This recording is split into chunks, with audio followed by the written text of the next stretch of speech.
வாங்க நம்ம இப்போ வந்து சென்னாக்கொன்னி வச்சு ஒரு கிரேவி பண்ண போகிறோம். அதுக்கு நான் கொஞ்சம் பூண்டு எடுத்துருக்கேன், ஒரு ஸ்பூன் மிளகு, சீரகம், சோம்பு கொஞ்சம் எடுத்துக்கலாம். இப்போ இதை நம்ம எல்லாம்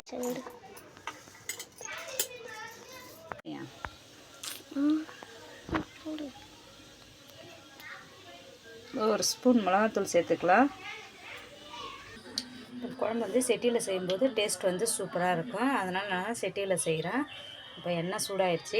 நான் சின்ன வெங்காயத்தில் செய்கிறேன். சின்ன வெங்காயத்தில் செய்யும்போதும் டேஸ்ட்டு சூப்பராக இருக்கும். நீங்களும் சின்ன வெங்காயத்தில் ட்ரை பண்ணி பாருங்கள். நான் சின்ன வெங்காயம் கருவேப்பிலை ஃப்ரெஷ்ஷாக சேர்த்துருக்கேன். இப்போ இது நல்லா சாஃப்டாக வதங்கட்டும்.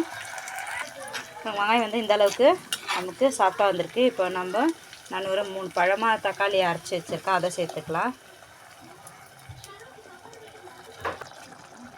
1/4 டீஸ்பூன் மஞ்சள் தூள் சேர்த்துக்கலாம்.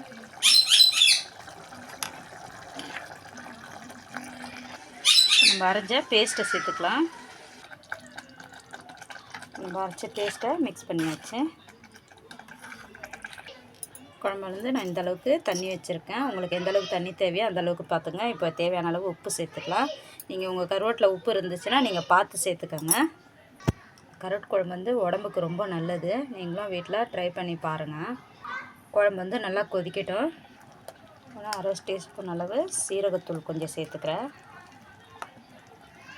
குழம்பு வந்து நல்லா கொதிச்சு எண்ணெய் பிரிஞ்சு வந்திருக்கு பாருங்கள். இப்போ நம்ம நல்லா கழுவி வச்சுருக்க சென்னாக்கொன்னியை இப்போ சேர்த்துக்கலாம். இப்போ நம்ம மிக்ஸ் பண்ணிக்கலாம். குழம்பு வந்து ரொம்ப நேரம் கொதிக்கணும்னு இல்லை, ஏன்னா நம்ம எல்லாம் குழம்பு கொதிச்சாச்சு. இது ஒரு 5 நிமிஷத்தில் நமக்கு சென்னாக்கொன்னி வந்து வெந்துடும். இது வந்து சப்பாத்தி, தோசை, இட்லி, சாப்பாடு எல்லாத்துக்குமே சூப்பராக இருக்கும். வந்து நம்மளுடைய குழம்பு வந்து சூப்பராக ரெடி ஆகிடுச்சு. நான் கொஞ்சமாக கஸ்தூரி மேத்தி சேர்த்துக்கிறேன். சுட சுட நம்மளுடைய சென்னாக்கொன்னி கிரேவி சூப்பராக ரெடி ஆகிடுச்சு.